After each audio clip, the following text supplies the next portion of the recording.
Our top story tonight, some going down in November. Wars, spending.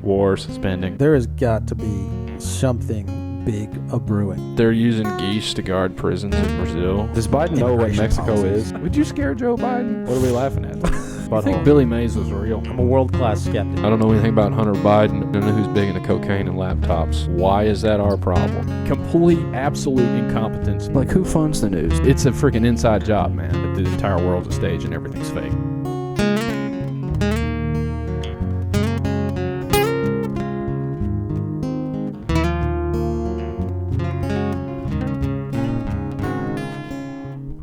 We live? Carson? Oh, sorry. All right. So Carson's fixing his mic.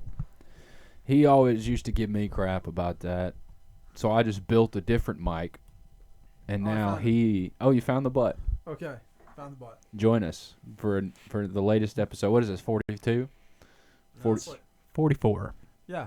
Oh. Another episode of the Veritas Road. The Obama episode. Carson. The Obama episode.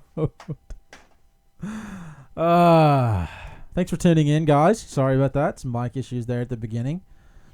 Damn it, I forgot what I was gonna open with too, because I was too busy messing with my mic. You just failed under pressure. Yeah, I panicked.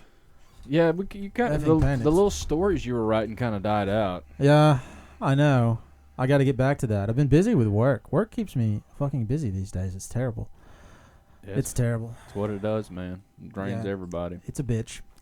We were talking about something earlier that I wanted to mention. Was it AIDS? It is weird how AIDS is like a cold now. That's what I wanted to talk about. All right. Bring it. Let's talk about it. I mean, AIDS used to be like a death sentence, and now it's like everybody. Like I feel like half the people walking around have a little bit of AIDS. You know, you call into work, you're like, "Hey, I'm gonna be out today. I've got AIDS, but I'll be back in the morning." Type shit. Yeah, like Magic Johnson, it was a big deal when he got it. And, Right. And then but he's just fine, and he's just bald, and he's still on TV. Exactly. Yeah. So what's the big deal? Is it even a thing? I don't know. Or did he get HIV, or did he get full-blown AIDS, to quote Family Guy?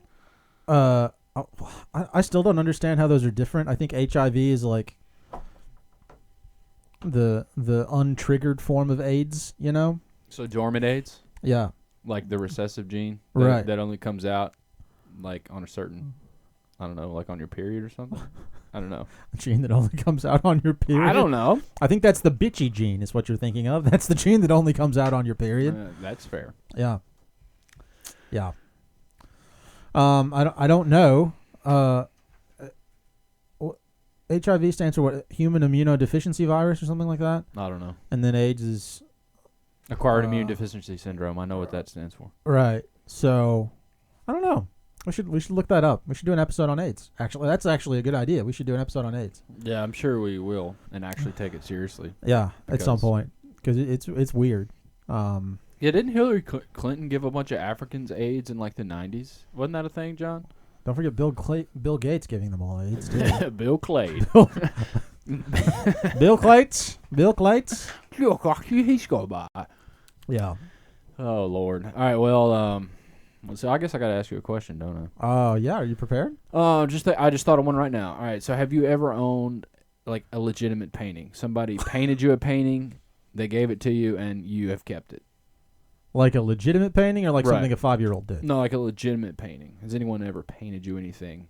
I think an ex-girlfriend painted me something in high school, early college. I owned that for a little bit. And then she broke up with me for somewhere between the 4th and the 9th time. And I think I got rid of it at that point. So yes. So for a short period of time, I have owned a painting. All right. That's a new. We're gonna get to know you a little bit better every week. What about you? Have you ever owned a legitimate painting? Does Does it have to be painted for you, or can it be a painting you own? I would define painted for you, Oh, but do we make it an adult painted it? Because I have had paintings painted for me, but not by an adult. well, you said by an adult. I asked if like my niece painted something. You know. Yeah, well that's true. So I guess no then. Okay. Well, there you go. I'm better than you. You are. Yeah. And our audience knows a little bit more into our lives, week by week. Excellent. And with that fucking intro, let's talk about the shit on the news this week. Dude, we're getting good at these intros, man. I'm telling you. It's riveting listening. I know, yeah, exciting stuff. It is Christmas in Qatar, ladies and gentlemen. Christmas in Qatar. Trump was gifted like a $400 million plane, and everybody's pissed about it. MSNBC, I think it's MSNBC. Yeah, MSNBC wrote an article talking about how Trump's getting bought by the Qatari folks, which I thought the liberals liked them. Now, don't we like the Muslims now? Don't the liberals like them? But they're supposedly pissed about that because they feel like Trump's being bought by these people. And who thinks $400 million means anything to Trump? How many billions does he have? Plus he's the fucking John, there's an echo, by the way. Plus he's the fucking president of the United States. Like, who's worried about that? Of all things, you know?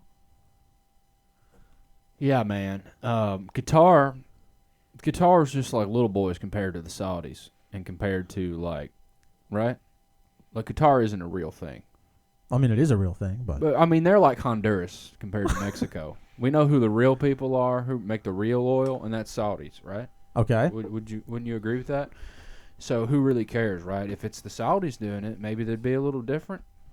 Or aren't the Saudis like the biggest oil people? Or am I just pulling that out of my butt? I mean, the Saudis are up there. I know they have a lot of money in Qatar from oil. I think that may be where like a lot of the elites from Saudi Arabia go. Because what country is Qatar? Qatar is a country, right? Yeah. And then is Qatar also a city in Qatar? Is there a city in Qatar named Qatar? That's why I get confused with that fucking place. Don't name cities the same. That is it. Just to get off on a tangent, don't name cities the same thing as the place they're in. That's fucking stupid. Give it a different name. It'd be like if the USA had a city called USA. That's fucking stupid. New York and New York City. Now we got to figure out which one you're fucking talking about when you talk about New York. It's so annoying. It's like people who name their fucking kids one thing and then call them a different name. It's retarded. I feel like those are the same kinds of people that name cities the same thing as the country or state they're in. Sorry, that's a complete aside. I was fixing to say that's why you have nicknames. New York City's the Big Apple. Right. That's why you don't have a choice. You have to have a nickname for that. But I don't know. I know there's a shitload of money flowing through Qatar, but the idea that somebody is buying Trump's loyalty for $400 million, I feel like he can make that up out of pocket change. Yeah, it's definitely not Qatar who's buying Trump's loyalty, okay? Yeah. This is just kind of funny. Why are people so morally outraged by that? Like, that's just virtue signaling. But look at me. Because I'm outraged, I therefore care about the poor. Right. Well, and the same people who write this shit on MSNBC, they'll get themselves off if some minority group donates, a fucking yacht to the Clintons. They'll be like, they have such a great relationship with people in Africa. They're so good that they gave them a yacht. Does that track? I feel like that tracks. Yeah, no, I hear you, man. Yeah, they're like, oh, we get this all expense paid trip to freaking like Swaziland because we care so much about the diamond business. Right. Right, if they're Democrats. But if it's Trump, he's like, oh. Fuck you, you're being bought. That's right. Nobody believes that. I don't even think they believe it, man. Yeah. I also just love how they become just absolute constitutional experts. Yes. Right here. That's just I meant incredible. Yeah, so scroll up, John. We'll read a little bit of this. Scroll to the top. The founders didn't foresee flight, but they knew a throne when they saw one. And to this George Washington scholar, Qatar's $400 million jet gift to President Donald Trump reads like a punchline 250 years in the making. Patriots fought against unchecked power, foreign entanglement, self-dealing, and a ruling class blind to suffering. They're making this a fucking Revolutionary War issue. Wow. In 1787, the Constitution's framers gathered in a sweltering room in Philadelphia to design a government that wouldn't collapse into monarchy or rot with foreign influence. And they're quoting Article 1, Section 9 of the Constitution, which forbade federal officials from accepting gifts or titles from foreign states without congressional consent. So Congress has got to write Trump a note that says, "Hey, you can keep your gift." Is that what this is? Is that what they're trying to say? Who gives an F? I just want to point out the irony, dude. I mean, every time, everything you just read there, I was thinking, what about Israel? What about Israel? Yeah. What about the foreign influence of them and everything? I think it's hilarious that Trump has to get a note from Congress. I think that's pretty funny. So you think Congress will let him keep it? Congress is mostly It's mostly Republican right it's now. our boys in the GOP. So Yeah. I think Andy will let him keep it. His odds are good. Yeah. they're pretty good. Wow. It's like, wow. That's great. I like what constitutional conservatives these people turn into, though. When it's Trump, I kind of, I like the direction they're headed in. Yeah, hey, go up. I think that's good. It's so ironic. Go up, John. Go up to the top. All right, patriots fought against unchecked power, foreign entanglement, self-dealing, and a ruling class blind to suffering. That describes the American political system in 2025. Yes. So where are the patriots now? They're domestic terrorists. Right. Well, they stormed the Capitol. Those are the patriots. That's right. That's just that first. Those sentence. are the Revolutionary War heroes of our day. Rednecks in fucking Viking helmets. Yeah, you know what? I hope every country gives Trump a jet, and he can just have 182 jets, and it'd be fun. Is that how many countries there are? Are you just trying to show off right now, you little bitch? It's something like that. It might be a little more than that. Well, some of them don't count, like West Morocco or South Sudan. So they're squabble. Taiwan. Yeah, exactly. They squabble over them. North Korea. Do we count North Korea? Of course, man. They're one of our greatest allies now that Trump's back. That's a good point. Well, Kim Jong-un's having a blast over there. Yeah, he'll give Trump a jet like the size of this table. Right. Because they can't afford any more than that, I feel like. Yeah. And they're all that little, too, because they're Asian. Oh, my gosh. George Washington warned of the insidious wiles of foreign... Let's talk about what's fucking going on with Israel and Gaza right now. George Washington warned of that bullshit. What the hell? It's so ironic, man. That's like the plank in your own eye that Jesus talks about. How can anyone write this with actual intellectual honesty? Yeah. They just can't. Well, I mean, the legacy media hasn't been intellectually honest ever, so that's but this was allegedly written by somebody, so I don't know. Right? Who is this written by? Let's find out. I mean, it's AI, but it was like Alex something. Probably was written by Alexis Coe. John found that amusing. He just said it's Alex something, and it's pretty damn close. No, it's because I saw it at the top. Yeah, John, you fucking I thought he retard. was just had a brilliant guess. It's like, that's incredible. It's probably an Alex. I feel like the writing style is the writing style of an Alex. Yeah, all Alexes write the same. It's not a Stein or a Berg. That would be a cool ass mole scheme if you had somebody write a paragraph and you could tell them what their name is. The way they used to do handwriting analyses, you know what I'm talking about? No, you don't. Okay, moving on. Okay. It's fine. All right, so yeah, Christmas in Qatar. Trump's getting jets, and frankly, I'm happy for him. He doesn't have enough money. Let's get Trump a little bit more money. I feel like that's good. I love it. Before we put a final stake in that, one final connection to pull out, is the Trump to George Washington connection. The 88 of George Washington, the 88 of Trump, the first to the last, the 250 years right there, as Doge ends on July 4th next year. Could be something there. Which that's an aside here as we're transitioning to the next article, John. What do you think about this whole Doge? Doge came in, they did their job, they drained the swamp, all the corruption's gone now. Doge can in. What was that? Just a big distraction? Has Doge actually done it? What do you think about all? My assumption is that was probably just something to get a few more people on board with Trump, and B, a great way to get some of your pending AI overlords into the into the U.S. government. Yeah, there's probably multiple levels of it, right? You got your base level of Doge just panders to the baby boomers who watch Fox News who think something's happening, right? But if something was actually happening, everything they would cut, you would put that into a direct check to you and I, right? Right. And that would be publicly available accounting that you could balance yourself. But it's just stories in the news, when you hear of some kind of...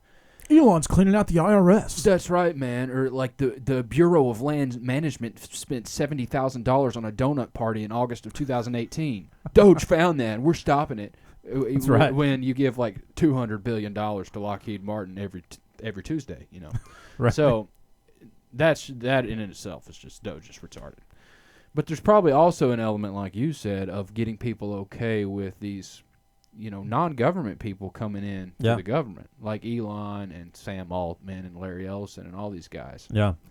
So that's and probably, Big Balls, whoever that kid is. Yeah, that's probably the deeper meeting, is to like buy the consent of the public, because they have to have our consent for all this stuff and all their little schemes. So that's like a Trojan horse into the commoner's mind. By commoner, I mean like the non-people, the people that aren't gone yet, because the blue-haired liberals are going to screech about everything, but like the blue-collar normal people, to get their buy-in with this technocracy that they're setting up.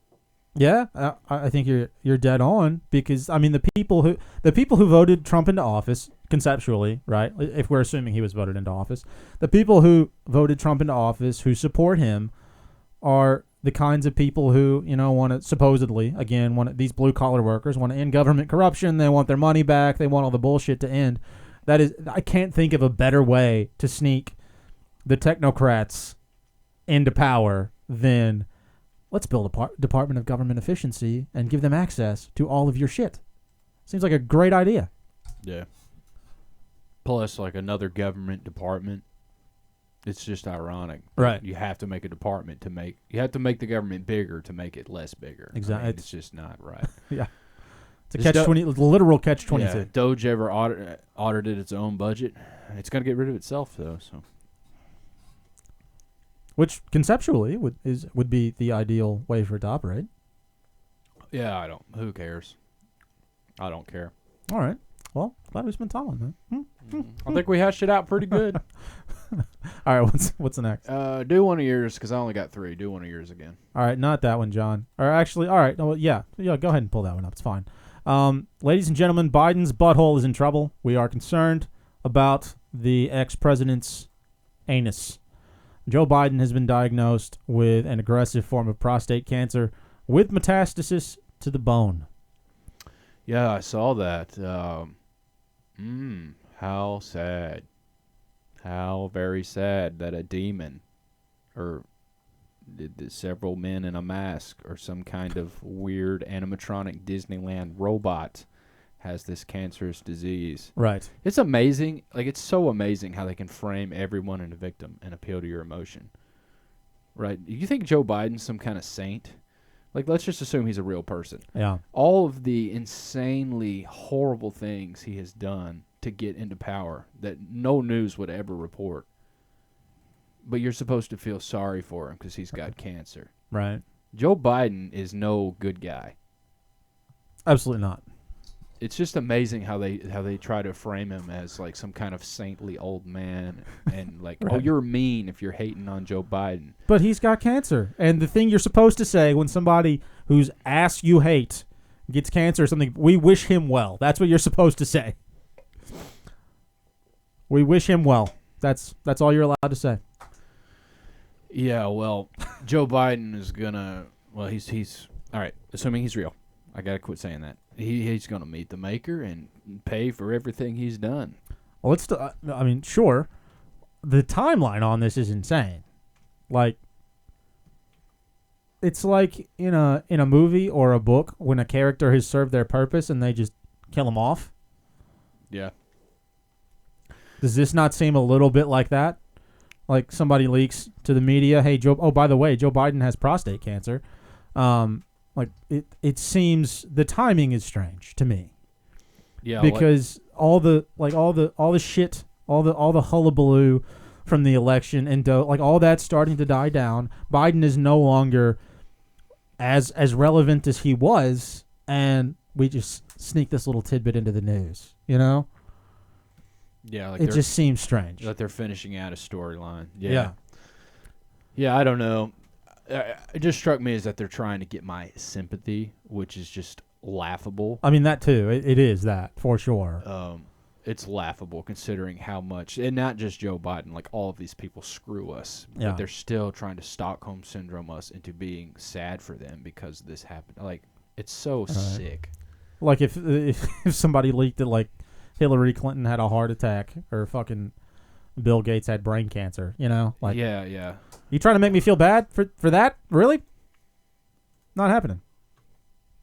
I know that sounds really mean and cold, but That's what they want it to sound like, though. That it's a way to like close the Overton window of you talking negatively about these people. yeah, People allegedly, it's just a way to control discourse and control where your mind goes. It's even beyond that because you'll feel guilty. I don't know. I guess the normie would feel guilty for even thinking bad things about somebody who's got cancer. sure. It's just a way to control people. Well, yeah, and the very idea that having an illness makes you some sort of an untouchable, like, saint. Aside from like Joe, but just in general, they're like, how dare you say that to him? He has cancer. Yeah, man. Yeah, all right, he's still a fucking person. Like, and it sucks, but like, that's a good point, dude. Yeah. They've that's been propagandized into our culture through like Make-A-Wish Foundation. Well, no, that's probably a bad example because they're kids, but like it's a terrible example. like what do you do when you purple? What's the purple one? That's like ribbon. That like what is that? Is it breast cancer? That's pink. Well, there's like a ribbon. Anyway, just the idea that to people who have cancer, people who have like terminal illnesses are pious. Yeah. That has been like bred through propaganda over I feel like our childhoods up until now. Yeah. You can pretty much do anything you want. I'm just going to start claiming I have some kind of terrible disease and just being an asshole just to see how people respond. That sounds like actually an interesting experiment. Yeah, I'm sure some sociopaths have done that. For sure. So yeah, we may lose a beloved president at some point, and we wish him well. Yeah, no, we wish him to go to the pit of hell where he came from. All right, let's move on. Here, let's do one of mine. This is crazy. This kind of goes back to one of the things we talked about early on in this podcast. So look at the headline. What thoughts on the headline? How CERN turned lead into gold, very briefly, in the Large Hadron Collider. I mean, sounds like alchemy to me. Yeah, they go on and mention alchemy. I wanted to point out a couple things. Number one, look when this was published, May 16th, 2025, right? But if you go down a little bit, John. You can scroll down. Right there. But all right, so brief idea, when you add or take away protons, it changes the element based on normal mainstream physics, right? So if you add a little bit to lead, it becomes gold, or maybe take away, I don't know, who cares? But it only lasted like milliseconds, okay? First of all right. 1 microsecond. Yeah. Let's go over these claims. 86 billion gold nuclei. How the heck do you know that? Are you in there with a tiny microscopic tweezer counting every gold atom? All right, hold up, because that makes no sense to people yet. So this article in USA Today, the writer is claiming they took how much lead? Let's find out how much lead they took. You're gonna have to scroll up to figure that out, John. I don't remember reading that. They just said some. They collided it in a particle accelerator. I don't think they gave like specific amounts other than like 29 trillionths of a gram. A gram is the size of an M&M. Imagine taking an M&M and dividing it 29 trillion times. Yeah. That's also called zero. It's bullshit is what that is. Second of all, why is this news? Because this happened between 2015 and 2018. And they're just now reporting it now, lasting 1 microsecond and 29 trillionths of a gram. But 29 trillionths of a gram. Dude, that's like unfathomably small. That's nothing. That's nothing. It literally is mathematically defined as nothing. Don't they tell us that like after X amount of zeros, it is nothing? Yeah. It's just an absolute. But the people reading this, right? They'll be like, CERN is doing science. And all the European grants and all the federal money, I'm sure USA money goes into this all the time. I'm sure. They'll be like, all right, man, money well spent. Those scientists they're out there doing science. They made gold. That's right, man. Look at the technology we have. They made gold that lasted about 1 microsecond. Which, what is that? Like, They'd be millionth of a second or something. millionth of a second. Yeah. That is less than useless. It's an insult to us, really. Like when you actually go and look at the claims, it's just kind of like we said last time, or maybe the time before last, with that Harvard and Cambridge. It's just money laundering. Yeah, They're feeding us just dog shat breadcrumbs, and what they're actually doing is everybody's getting rich off of all these grants that funnel into CERN and organizations like it. yeah. It's just an absolute joke to the underclass who supports these things through their tax dollars. Well, and it's a great way to keep people who would otherwise be potentially learning about and investigating more useful things, perhaps things that would help like tear apart the veil of what the people who wrote this would call reality, right? It's a great way to distract from that, kind of give them a little bit of bread at circuses, right? And instead of looking into the fucking Illuminati or whatever, you're reading about a 1/1000th of a fucking gram that lasted for a trillionth of a second or some bullshit like that. And you're thinking, oh my gosh, I'm learning something, science. Yeah, man. And it's kind of depressing to me insofar as a lot of I would be, if not for people like you and other people around, like I'd be eating this up. Yeah, man. It's like sleight of hand to keep you from critically thinking. Yeah. And even like I think go down one more below this ad square, John. Right there. So in that previous paragraph, it said four experiments took place between 2015 and 2018, but CERN just reported it on May 8th of this year. They had to crunch the numbers. Yeah, what took them 7 to 10 years to report this to USA Today? What were they doing for 7 to 10 years? I tell you what they were doing. They were counting each trillionth of a gram in their tiny scale, so that weighed a billionth of a gram. Right. They have millionth of a gram scales that make sure the billionth of the gram scales can weigh trillionth of a gram. It's just that was what the F? Yeah. How does it like? It's retarded. They saw a blip on a screen and were like, "Oh fuck, I just came." This like, isn't that's science. What's going on here. This is retardation. We have been scammed on every level. Yeah. So that's all I have to say about it. Fucking science, bro. Fucking science. That's right. You can't question it. These people at CERN, they got doctorates. Okay? They got doctorates. Large magnets and hydrogen. Weird statues of Shiva. They got hydrogen and helium. Yeah. What can you do to that? Yeah. I mean, damn, they got the periodic table, Carson. You going to deny that? All right, rant over. And they have all those weird cult rituals there. We covered that previously. What is it, our episode 18? See that episode. Yeah, like that one video that was taken out of a window of some people like stabbing an effigy was super weird. Yeah, the 666 and the CERN logo, as you said, the Hindu god of destruction. Yeah. That's just a fun little artsy little thing that India gave them. Right. It sits outside of their facility. Yeah. Right. And what is it with Shiva and science?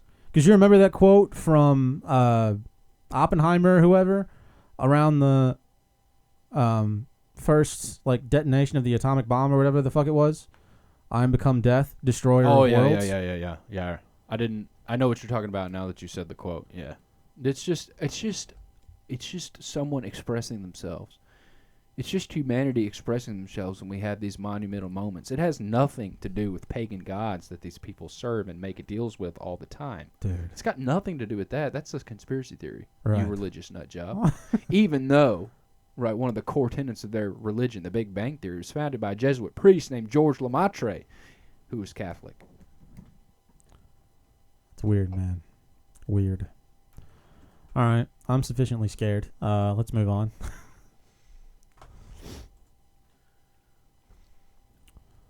Let's look at here.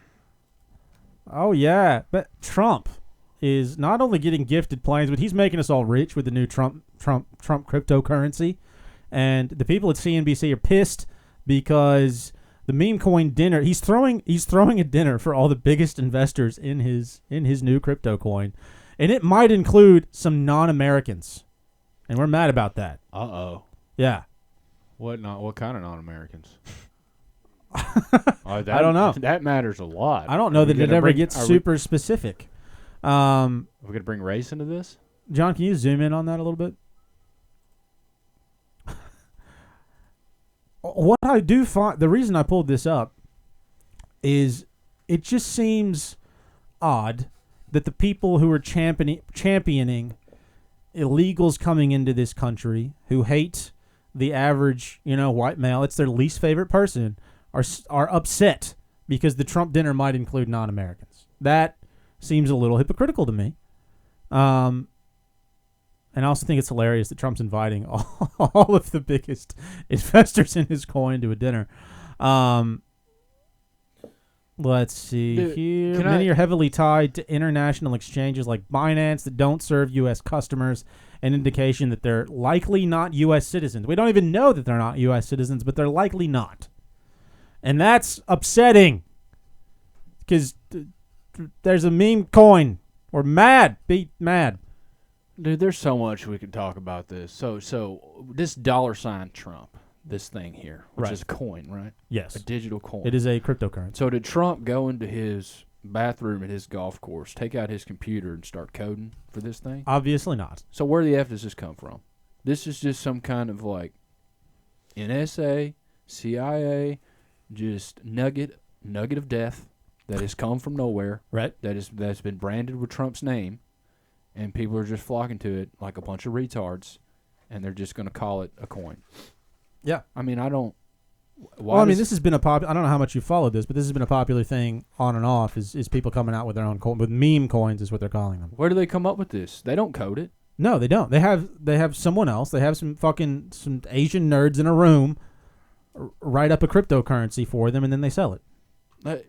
Artificially inflate the value of the cryptocurrency, make some money, and then probably sell it all and devalue it is what I would do if I were going to run a scheme like that. Dude, I don't, maybe I'm just not intelligent enough to understand this, but I don't understand why this has any value at all. It's just, like you said, Asians typing. Since now Asians typing has become a multi-billion-dollar industry and Trump has his own Asians typing for him. That's what I'm hearing from this. Who gives a crap? Who gives one single crap about this? I think I'm going to invest after this podcast is over. I'm going to be a Strump token holder. Oh yeah, man, that'll give you some status. Maybe you'll get invited to go play golf. I do not have enough money to wind up on that radar. This is kind of worrying though, because like the flood of crypto that has happened since like 2023. Yeah, it's just like overwhelming. It's like everywhere now. Yeah, it is. And to people like me from Tennessee and the South and the blue collar of America in its totality have absolutely no idea how this works. Right. Don't want nothing to do with it. They just want to just get paid and then go buy stuff with what they get paid. They're going to implement this slowly, and we're going to be just left in the dark. I have no idea how to use a Bitcoin. I don't know what a Bitcoin looks like. I don't know how you get one. You tried mining for kudos one time, and it didn't work very well. No, it did, but it didn't work very well. And you tried to explain it to me, and I didn't get it. So is a kudo, how does a kudo compare to a Trump dollar or a dollar Trump? It just depends on. It's just so it's so dumb. It's not dissimilar to stocks, right? And so the more like cryptocurrency, the more of a particular kind people purchase or mine, the more valuable it's going to become relative to the other currencies that exist, you know? And the more they sell or don't have, the less valuable it would be, again, relative to the other currencies that exist, both crypto and fiat. Well, it's all relative to the U.S. dollar still. Like all of these things. It is. Well, there are talks of nationalizing a currency. There are talks of having a federally backed currency. I can't remember which one it is. I don't think it's. Oh man, I was talking to one of the people at work about this the other day. I can't remember the name of it, but there's a currency they're talking about, like the Fed taking over, a cryptocurrency. From what I understand, since Bretton Woods agreement in like the 40s, everything is valued in U.S. dollars across the entire world. It is the denomination of value, no matter where you're at. I mean, correct me if I'm wrong, John, but essentially, it is it is the world currency already and has been since the 40s. Yes. So, I mean, what is there left to do? What do you mean? They've already got control of the entire world's currency. Yeah, they don't have control of crypto yet. It's valued in U.S. dollars. When I think of a Bitcoin, the only reason a Bitcoin has value is because I can buy it for X amount of U.S. dollars and sell it for X plus Y amount of U.S. dollars. It could be mined unrelated to, like, you can just go mine crypto. Yeah, but its value is still determined in U.S. dollars. That's what I'm saying. Everything is determined in U.S. dollar value. I think the issue is perhaps not that, but it's not regulated by the SEC like other currency is as of yet. There have been a lot of lawsuits related to that, and so I think that's the government's main concern. Well, I think all that is a lie, and they're just trying to get us on a social credit system because they control the value of U.S. dollars. Right. I mean, it's literally a non sequitur. They've already controlled the value of all this because they control the value of the currency that controls the world since the 40s. And this is just a way to get people like distracted, thinking they've got some kind of freedom or some kind of out, when it's literally valued in the stuff that you're trying to get away from or allegedly trying to get away from. They're just getting caught up in the dopamine. You know, I'm just gambling with this Chinese typing on a computer crap. Hey, it works for some people. Yeah, I don't. Well, I mean, it had to work for some people, otherwise people wouldn't get in on it. Sure. We just need gold coins like they have in John Wick. You want to stay at the Continental? You put down a gold coin. Now that's called real money. Are you going to start minting coins now? I mean, we should. That's what the Constitution said is a dollar. Dollars have to be in gold and silver coins. Well, the U.S. government fucking took everybody's gold, so good luck with that. That's right, in 1933. Thank you, FDR. Gosh, what's in Fort Knox? All our gold that FDR took, or a bunch of nothing because they sent it all out to Israel? It's probably the latter. All right, I feel like we've shat on crypto enough. Let's move on. John, what are you doing over there? Nothing. Okay. All right. Cool. You want to? Let's do one of yours. Yeah. What is this one, John? I don't even remember this. Dude. Okay. Working act. Oh my God. Life lessons from 90-year-olds who are still working, active, and financially savvy. Yeah, I come Exciting. across. I peruse MSN every now and then, mostly for like football news. But I saw this and I was like, what's the point of this article? It's to normalize the idea that, hey, look at a 90-year-old who's still working. How cool is that? How like desirable is that? Good for these people. It's just like normalize the idea that you're going to be working forever. Yeah. And we don't have to read this article, but I skimmed it, and basically like whatever these people are. Whoa, where'd it go? Business Insider. They like interviewed only six 90-year-olds who were still working. To be fair, I guess there's probably not a lot of those. Yeah, left. there's not that many, but not a large population. I think 4 of them said that they were working because they kept their mind sharp, kept them having something to do, and 2 of them said they had to for financial reasons. So that's pretty alarming. That's terrible. That's a third of the people they interviewed. And that's a 33, right? But I think it's to normalize the idea that this is potentially a good thing, man. It'll keep you active. It'll keep you from dying if you keep working, you know? Well, there's a degree of truth to that, insofar as now a lot of people retire and just stop doing anything. They sit on the couch and fucking watch TV literally all day, and so they just die faster. And they're not useful to anyone during that period of time. You know, after they retire, they just sit and deteriorate. So, hey, there is some truth to that. Well, let me clarify. When I say working, I mean like this 90-year-old was typing on Excel, right? Like keeping up bookkeeping for like a pet business, not like so. Well, I mean, look, if it's something you enjoy that you're just doing for fun, like kudos to you, you know, keep it up. But the sinister side of this is, the fact that there are 90-year-olds who are not financially stable enough to quit their job. You'd think at that point you'd be able to fucking quit. That's, I think, what most of us hope, and be able to do what you want. But also, like you said, making the I hate the word normalizing. Something about it seems creepy and Orwellian to me. But normalizing the idea that you're going to have to work till you're fucking 95, and that is alarming. That almost the thing that brings to mind for me is it almost makes me feel like we're careening towards the idea, like with the gig economy growing and that kind of thing, careening towards the idea of borderline, like slave labor, a borderline feudal system where you're just stuck working in the fields or whatever the menial task is, that's available to you until you're dead. Especially with AI starting to kind of snowball. We need an intellectual middle class less and less. We need skilled workers less and less because AI can tell you what to do. You just have to go out there and do it. Yeah. And that's bone-chillingly terrifying. Oh, yeah. Wholeheartedly agree. And not only that, like that kind of programming in your mind of like you were saying, like skilled labor's going down. You just got to take commands. You're basically a slave in a giant feudal system where the overlords live in their mansions and you work the fields being the streets of the city. But also, like, just think of the nihilism that this induces in like Gen Z. Like if you're 23 coming out of college, you spend all this money on college, like you got a business degree, you're trying to find a job, and you just got like a crappy job, and you're just struggling to pay rent. And you look at this and be like, oh, they're still working in their 90s. So the Gen Zers like, well, I might as well just go out every weekend and just get unbelievably hammered drunk, because what else am I gonna like? It just get fucked. It just it sears the purpose right out of your life before it's began, right as you're in the prime of your life. So it's really dark in that way as well.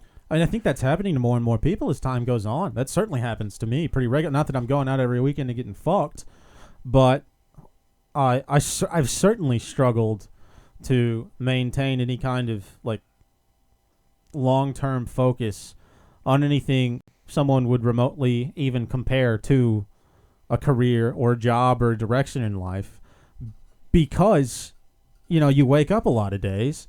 I actually talked to my boss about this the other day. You wake up a lot of days and you're like, what's the fucking point?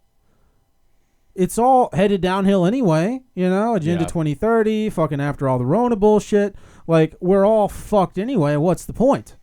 And I thought she actually had kind of an astute observation, because I asked her, because she's more like you or I, tends to think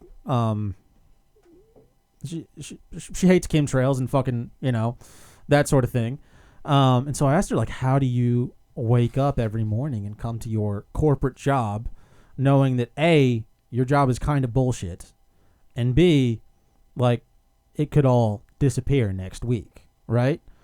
And it seems like her main driver in waking up and doing what she does every day is the people, knowing that, like, she can have a positive influence on my life or someone else's life at work, or that she can maybe, build something useful. Granted, it's in a corporate system, but it's way better than, giving up and just devolving into hedonism and going and drinking your brains out every night. And so I actually did find that kind of inspiring. Yeah. I mean, that's both depressing and inspiring. It's depressing in the fact that you're really only left with two choices. Either take her approach, look at the positive, build relationships in a job that you hate and drains you. Right. Or you can become a hedonistic, just lifeless vessel. I mean, so the depressing part is that's your only two choices. Like, you can't stop the system.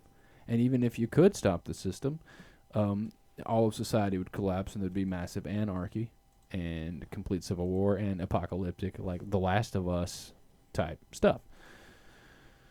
So I don't know. I guess, but the positive is that she's functioning in it. I think that is the big... You and I have talked about this probably in our personal lives ad nauseum, because one of the things it seems like is people who are like get into the whole truth world, conspiracy world later in life, right, are much better set up to have a positive effect, not just in their own life, but on the lives of people around them, because they've been able to build a life to that point in the system such that they're set up well enough to do things with and for people, right? Yeah. Whereas people in our shoes, right, who woke up to things at, 23, 24, 25, whatever the case may be. It like waking up and going to fucking work tomorrow is almost like unconscionable, right? Yeah, man. And so, like, is it a necessity to build a life, through the system to get to a point where you can start to have a positive effect on the people around you? Is there a way to build something outside of it? I don't know, but from what I've seen, like the My Self-Reliance guy, a lot of the people who are big in the truth community, like they started out not in the secular world, but like in the mainstream world, building a life for themselves, and then made the switch. Yeah, but they made the switch after revelation came to them. Sure. Right? When they were in the system and getting all of their, call it money, call it, well, I'm thinking of Owen Benjamin specifically. Yeah, that's a good example. He did not know. He did not know any better. He was just doing it. Right. Like it's a whole different thing when you know and then have to face it after you know. For some reason right now I'm thinking of Nate and his Nate's a guy we've had on the podcast before. Right. He's been on like 3 episodes, some early ones. Anyway, his idea of why Jordan Peterson's argument for the truth is utility, right? Because why that is dumb, and that can translate to. Say that again. That made sense to me, but not to anyone listening. So the idea that Jordan Peterson puts forth that the Bible can be good for you because if you follow it, good things will happen in your life and in your relationships. That's what Jordan Peterson says. Nate, and I agree with him here, says that is dumb because, well, is it true or not? It doesn't matter if it's good, if you can do good in it or you can do good with it. Is it actually real or not? Is it actually what is or not? I think you can translate the same idea to this corporate world. Sure, you can say, hey, I can use this to a positive effect or to bring about positive things. But in my mind, I am thinking in Nate's argument, is what I'm using good or not? Is what I'm using what is real or not? What is intended or not? What is supposed to be for humanity or not? And I don't know, call it negativity, call it autism, call it whatever you want to call it. I cannot overcome that in my mind. I cannot overcome the source of this whole corporate system we have to get utility out of it because I know it is not right because there's a better way out there. And maybe that's a flaw in my own life because like I said, what other choice do we have? What other choice do we have? We can't overthrow something. If we were going to overthrow it, we'd have to go back in time and stop the meeting on Jekyll Island. It's too late. There's no stopping it. We have to function in it, and that's something I can't get my mind around. Hence the stalling in my life. And I'm sure you have similar feelings to that. Yeah, I guess from my perspective, it's one of those things where it is my only option right now to work in the corporate system. I'm sure one of the things that helps me get up every morning is I'm sure that won't always be the case. And hope. The hope that it won't. The hope. Yeah. It's like that study of like rats, I think, where like they would put a rat in water where it could touch the bottom and then fill a bowl up, and if it could have touched the bottom previously, it would keep swimming and treading water, but if they just threw a rat in like a bowl of water where it didn't think it could ever touch the bottom, they drown like 5 times faster. There was no hope remaining for the animal. And the same thing is true of people. Like, we operate very similarly in that regard. And so whether it's real or not, like, every day I have to wake up if I'm going to function, right? And there are a lot of days when I don't. I mean, you're aware of this. You see me just royally fucked a lot of days. Me too, man. But the days when I do function, it's because I chose, and sometimes it means I choose to not think about some of the more sinister shit that's going on. And I just choose to focus on the fact that maybe one of these days I won't have to deal with a corporate job and I'll be able to do something useful outside of that. Those are the days where I do my best. Even, going to work for an insurance company every day. Yeah. So, hope is, I think, the big driver there. to keep you going when maybe you're not in a situation, that's ideal, to say the least.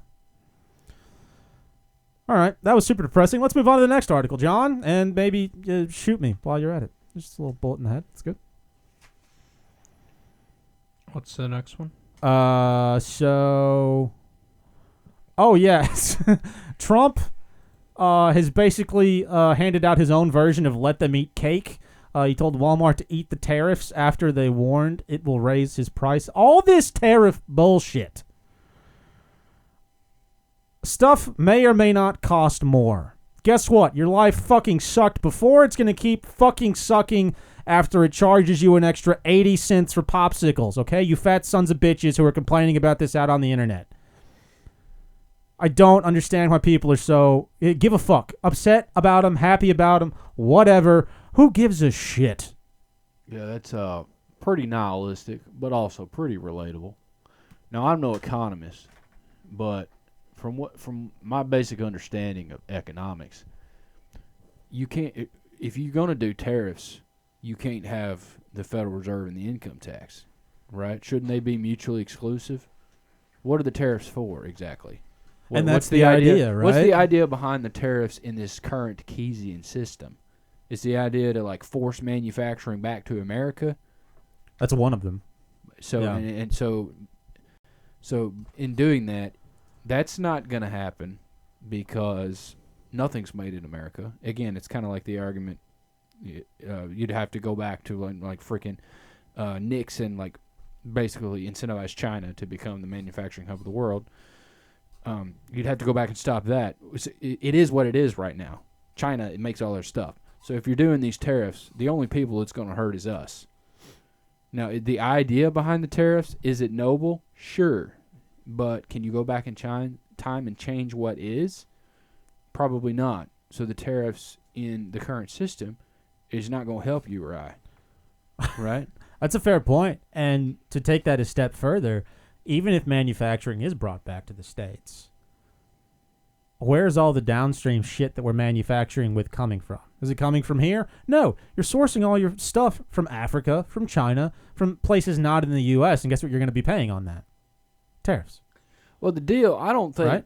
Yeah, well, I mean, you're right. But I don't know if that's necessarily the crux of the matter. Like, the U.S. is humongous, dude. It's like fourth largest country in the world by land area. I think only like Russia and China and maybe Canada is bigger than us. So it's not like we don't have the natural resources to get all our stuff or most of the stuff we need. The problem is the freaking labor. Okay, Yeah. you can pay a Chinese guy $2 an hour to go make a Samsung TV, right? Where you got to pay a redneck in Wisconsin who drinks milk, whatever. What do they got up there? Fucking Coors Light. No, Miller. No, Coors is in Colorado. Miller's is Wisconsin. Who drinks Miller all day long? You got to pay him a unionized $30 an hour. So it's way cheaper to just let the Asians do it, let the Africans do it, and then ship it back over, and you're still making a profit. All right. So that's probably a huge issue as to why these tariffs ain't going to work and why the consumer's going to end up paying for all of it, because it's still going to be cheaper, and it's not like we have a choice. We're still going to have to buy this stuff. Yeah. So it just seems to be like, now, if you were going to use the tariffs in the right way, you'd use the tariffs to fund the government. Right? You would abolish the income tax. You would abolish the IRS. You would abolish the Federal Reserve and be like, hey, if we want money to build a road, we're going to charge, this place, wherever the rock's coming from, we're going to charge them X amount of money to come in here to our jurisdiction and sell us the rock. You pay an X fee. Right. But that's not what's happening, though. And it's never going to be what's happening because, like I've said a million times, we're 115 years too late on that. Yeah. Nah, it's literally nothing I can disagree with. Yeah. I wish there was, but there's not. It seems like a great way to usher in more feudalism to me. Like, let's just make everything more expensive and fuck the working man eventually. And conceptually, I love the idea. Like, it's the idea that we could do away with income tax, with fucking all that bullshit, right, that we shouldn't be paying. But I have zero doubts in my mind that won't happen. Yeah, well, the biggest problem you have here is something that was kind of foreseen, at least allegedly, when the Constitution was ratified, is that the president is issuing these tariffs, just arbitrarily, right? The Constitution is pretty fucking clear. It's one of the most clearest provisions in the Constitution that Congress is the only institution that has the power to raise revenue for the general government, especially starting in the House of Representatives. So the Constitution says that all bills to raise revenue have to start in the House of Representatives. There is nowhere in the Constitution that the president has the power to issue any sort of impost or ex post tax, any sort of tariff whatsoever. It is like they've kind of just drummed this up in some retarded delegation doctrine that Congress has delegated the president some limited authority to do that in the guise of an emergency. But you can't find this power in the Constitution anywhere. And the reason that the president does not have the power to impose taxes is because he is not a king, right? They wanted to prevent this exact crap in protectionism, right? They wanted the Congress to have the power to do this, so that they limit to just what is necessary for raising a revenue, not in fostering some sort of branch of industry, which is what you have here. So that makes sense. I would suggest that maybe some people got together and thought, hey, what's a great way to, push deep state agendas? Let's just pretend the president can do all this shit. The public will accept it. How many people are really batting an eye at this kind of thing? Very, very, very few. I mean, there are people that are pissed about the tariffs, right? But there aren't people who are pissed about the fact that the inception of the tariffs was the president. Yeah, You get what I'm saying? Yeah, I totally get what you're saying. And John, you're 100% right, dude. But the Constitution also says the dollar's got to be gold and silver coins. Doesn't it say no tax should be levied against income also in there somewhere? No, it just, the original Constitution is that taxes also goes into this. The taxes had to be apportioned amongst the states so that that one tax did not unfairly go against one industry of a particular state. And with an income tax in the way that we do it, that's impossible, right? So the 16th Amendment amended that provision to where it's not necessary anymore. My point is, nobody gives two craps about the Constitution. It is a propagandized piece of keeping people. It's another form of bread and circuses. It died in the Civil War, right? Yeah. According to there ain't been no Constitution since the Civil War. Right. So even using that as an argument, it's gone, man. We are long gone from that, and we live at the very least, an oligarchy. It does seem that way. John's line of thinking gives me a little bit of hope, but there is the fact that it is just it's a fucking piece of paper. Even if you want to look at it as a document that does still play into the way our government functions, it's still just a piece of paper. People actually have to do shit about it, right? The idea that people have not just the right, but are obligated to, stand up against stupid shit the government does. That's a paraphrase, by the way. That I didn't pull that directly from the Constitution. But it's true. None of us are doing that. We just live our lives and enjoy our comfort and sit on our couch and watch TV, and that's what we do. Yeah, my point in bringing that up is that, at least allegedly in the historical narrative, most of this shit was foreseen, and is they gave solutions to it, and they gave preventions to it. So that's kind of why I bring that up, is because it's this issue right here, this tariff issue, was specifically addressed in the Constitution in ratification to be prevented. Well, not to be all Jordan Peterson, but that's not too much different than a lot of the biblical stories. Somebody says, hey, this shit's going to happen. Here's how you can, guard against it. And guess what people don't do? Whatever the folks told them that they should, you see my point? This happened with the Israelites time and time again. The same shit's happening with us. If you want to look at the Constitution as that, which certainly makes good sense, right? We're looking at history repeating itself. Hey, here's how you can fix the problem before it starts, right? Guess what we're not doing? Anything to fix the problem before it starts. Yeah, the only way, like you were saying, Carson, the fact that we're doing nothing renders the Constitution void. The only way that the Constitution could have power, if it was some kind of scroll from Harry Potter in the restricted section where if you read it, it would force you to act.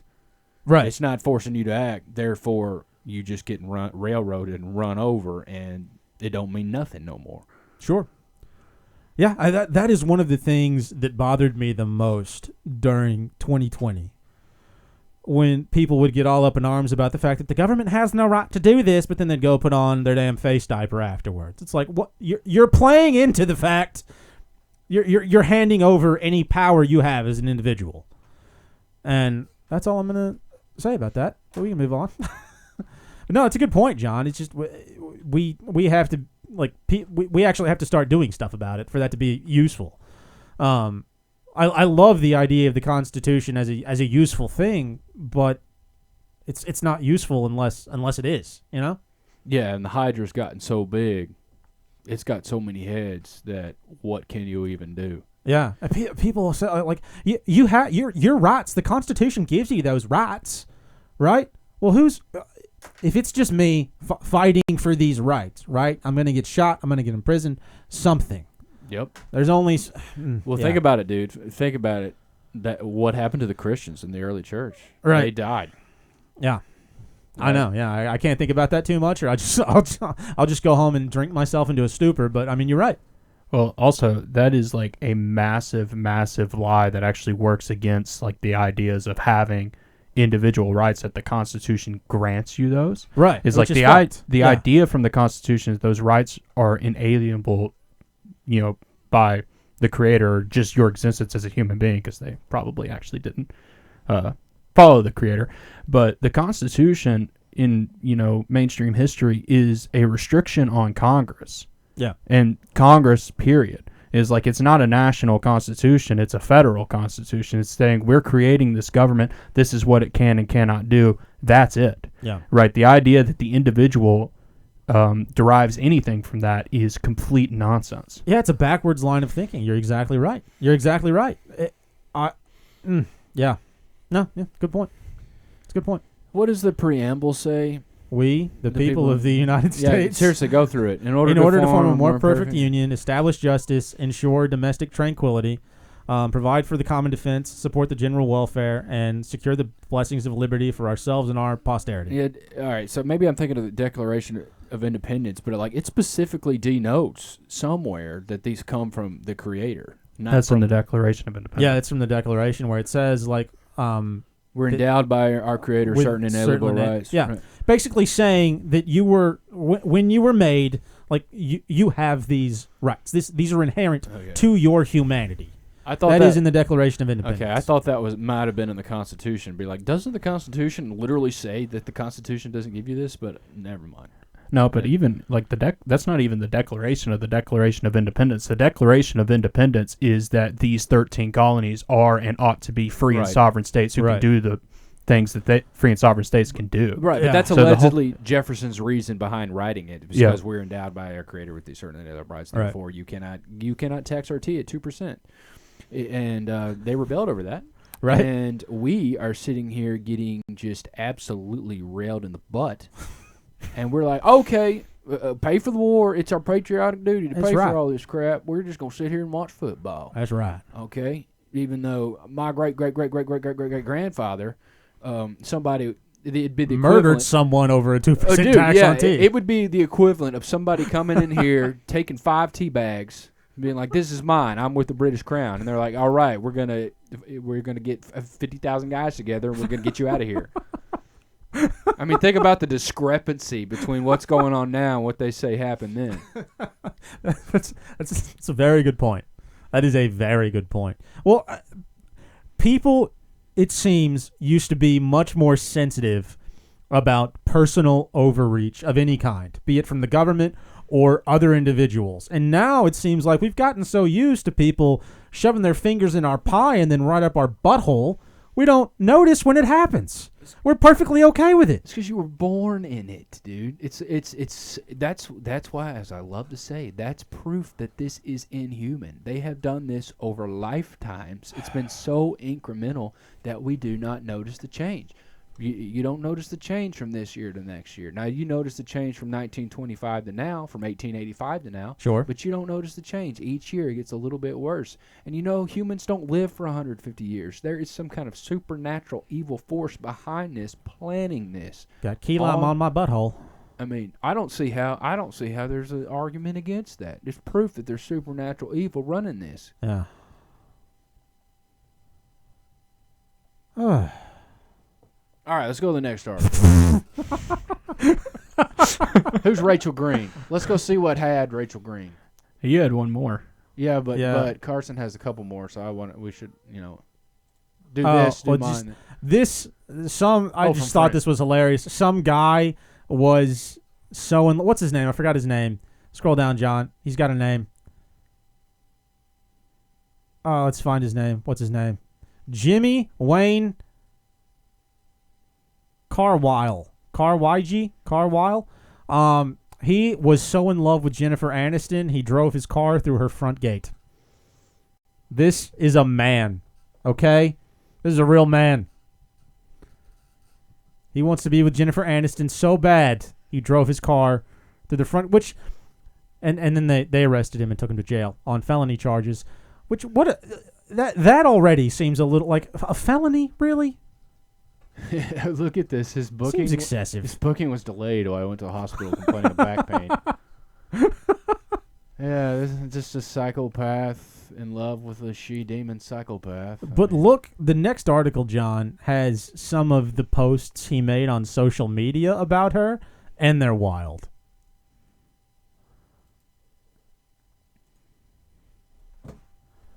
All right, scroll down a little bit. Oh, he's one of us. He's from Mississippi. He's a man from Dixieland. Zoom in on that, John. Oh, Lord. So this man has been posting and tagging Jennifer Aniston in these posts for years. Finding out who you are helps you become who you're supposed to be, like my wife, good morning, love. He says that over a picture of Jennifer Aniston. This is psychopathic. But then, look, it says, God, Daddy always watches me and watches those who bless me, helping me get ready to see my bride, Jennifer Joanna Aniston Carwile, should be y'all's top priority. What the fuck is wrong with this guy? Jen, I am your mirror. We made you perfect. Brian Adams, everything I do is for you, is from me to Jen. This guy's a romantic. She's doing herself a disservice by not going down to that jail cell and marrying this man. He's just in love. Just disturbing. I don't know why this has made the news. Why is it only romantic if they're hot? This guy looks like a dumpster fire, but you know what? She should still hear him out. He's clearly passionate. Yeah, Jennifer Aniston's probably got so much plastic surgery, she's fake now. Oh, yeah, she's definitely not a real person. She might be similar to a person, but she's not a real person. Yeah, she's essentially just Darth Vader, except more plasticky. Yeah. She's hotter than Darth Vader. I guess if you like plastic. I mean, not really, considering how Darth Vader became Darth Vader. Oh. John, that was such wow. But all right, John, you went down this hole. Palpatine didn't name him Darth Vader till after he had already cooled down, right? Or was that before? That is before. Well, you guys are the worst. No, it is before. But he still would have been hot then. So, yeah. All right, moving on. Yeah, who cares? Just an insane person. All right, let's do my last one here. This is kind of weird. I don't know if you've seen this. I don't know. Let's find out. There was one. So, California, some clinic, some insane guy who was anti-life. Damn. He killed himself in the explosion, I think. So I guess that means it was a suicide bomb. That's how those work. Yeah. Well, I wasn't 100% sure if it was he didn't get out of there in time, or I don't know if he was wearing it Allahu Akbar style on a vest. Well, look, even if you don't mean it to be a suicide bombing, if you kill yourself, it's still a suicide bombing. I don't know. I would say that would just be incompetence. A suicide bomb is when I think of suicide bombs, I think of two things. I think of a Japanese kamikaze in a plane, and I think of an Allahu Akbar jihad in a white hijab running around with a bomb full of vest in Afghanistan. A bomb full of vests. A vest full of bombs is what I meant to say. But you know how I struggle with lefts and rights. So sometimes I reverse things. I mean... So, anyway, Sure. regardless of whether he meant to kill himself or not, he killed himself. Okay. So, but, so fertility, so the thing I wanted to point out from this is in vitro fertilization is like a weirdly controversial thing, right? Where they mix the sperm and the egg outside of the body and then go and put it back in, right? Right. Is that a basic summary of it? That's a generic description, yeah. So I guess you could say, well, hey, that's better than abortion. So this is right. This isn't an abortion place, but this is still like not necessarily a natural way. I guess for some people it's their only option. Right. But I wanted to point out a really weird thing, like all the way down at the end, close to the end, past this, a little bit more down, little down,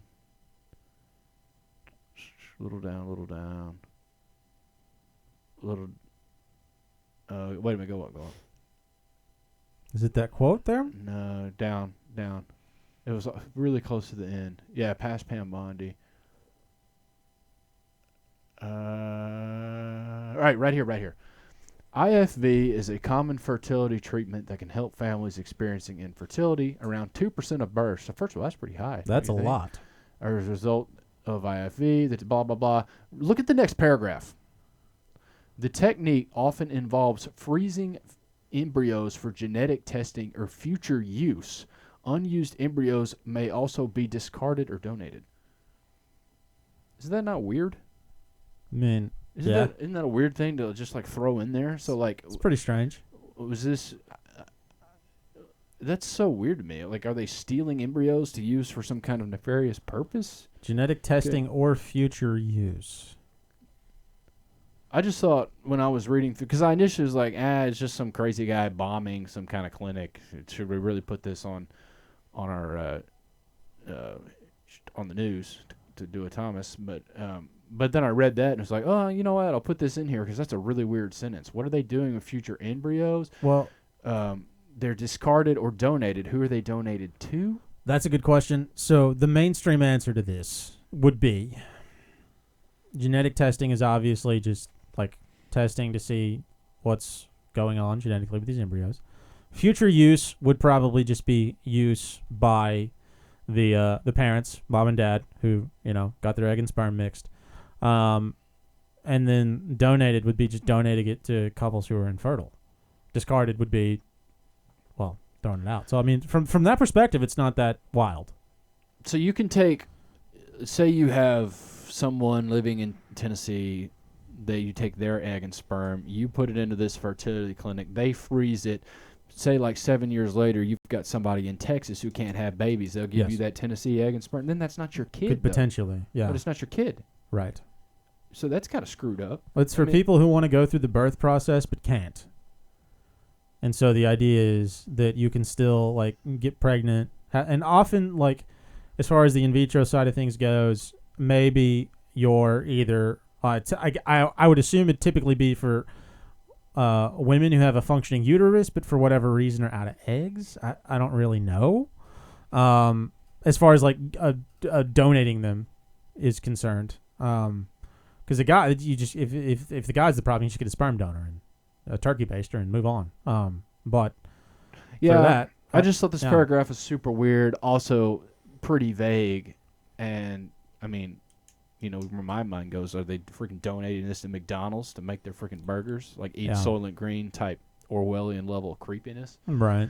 And all these funding, the mysterious funding on a place like this is like hidden in like 25 layers of LLCs. It's real creepy. It just makes you wonder, and also makes me think of the Alex Jones comments he made about organ donors in hospitals, like kind of related to that idea, is you just really don't know the sources and uses of this stuff and what is actually happening at all. But people just trust they trust the man in the white coat. Yeah. And they probably have some sort of canned answer at the clinic that says, hey, this is where this goes to, that it would be generically satisfactory to most people. Yeah. The question is, what's actually happening to it after it leaves the clinic? Yeah, sure. They will have a nicely animated pamphlet, answering all your questions and concerns. And at the bottom of that pamphlet, it'll have copyright, blah, blah, blah, blah, blah, LLC this year, blah, blah, blah. And you look into that, you look into that, you look into that, and eventually it'll get creepy real fast. Yeah. So I just thought that paragraph was weird and warranted putting this in here. It is odd. I don't register it quite as odd as you do. But it is strange. And obviously the issue most religious people have with in vitro is that they do often throw out fertilized eggs. Yeah, look at this. IFF's procedures in Alabama stopped last year because the state Supreme Court ruled frozen embryos were legally children. Yeah, I think you would probably agree with him. Yeah. That's a fertilized egg from mom. So that is a fertilized egg. So is this whole thing even okay for them to be outside of mom, for you to be freezing? This is just so like Orwellian. Well, at that point, it's still a viable child. So until that sperm is discarded, right, then it's still perhaps a life. I don't know. I'm sure there's really good, heartwarming stories about this in vitro fertilization, but at the same time, it seems to be like this technocratic way to play God, and who knows what the side effects from this are, or what they're using the quote discarded or donated embryos for. It's just weird. Yeah, it's a hot button issue these days because Trump was real weird into it. But I don't know. It just struck me as weird, so I brought it up. But who knows? We should really have done our research on IVF before having this conversation. Well, I mean, I think I don't know how much. It's just weird. It is strange. Sure. Yeah. And it's not like we work for these clinics or are on the board for whatever organization owns these clinics. I mean, what is there to research? All we can do is look at what they tell us. That is true. I'm not a fertility doctor. Maybe I should become one. That'd be a fun job. All right, we ready for the last article? Yeah. This one's not super deep. I just thought it was fun. A soccer club in Bulgaria had a moment of silence for a guy who was still alive. The club thought he was dead, and they had a moment of silence. And then the guy came out and was like, "Hey, I'm still fucking alive." Dude, you know what that makes me think of? I'm not going to dox it, but a certain incident that happened in 8th grade where we all thought someone was dead at our high school, and then the principal went and knocked on his door and was like, "Oh, hey, well, what are you talking about? I'm here. I'm alive." Right, yeah, at the high school we went to, there was a rumor going around that, so the high school we went to was very, very white. There was one black kid in the entire school, and there was a rumor that went around his senior year where everybody was like, Marquise is dead. Marquise is fucking dead. Doxed him. I mean, there's whatever. no way. Okay. And so much so that our principal went and checked. By the end of the day, everyone thought he was dead. Our principal drove to his house and knocked on the door and was like, "I'm so sorry for your loss." And Marquise answered the door and he's like, "What the fuck?" No, he wasn't going. He was going to. That's almost the truth. It was a slight embellishment. He was going to see if he was dead or not. Well, and he was alive. My version of the story was better. You could have just shut the fuck up and let me have that. He was surprised to see that he was indeed alive.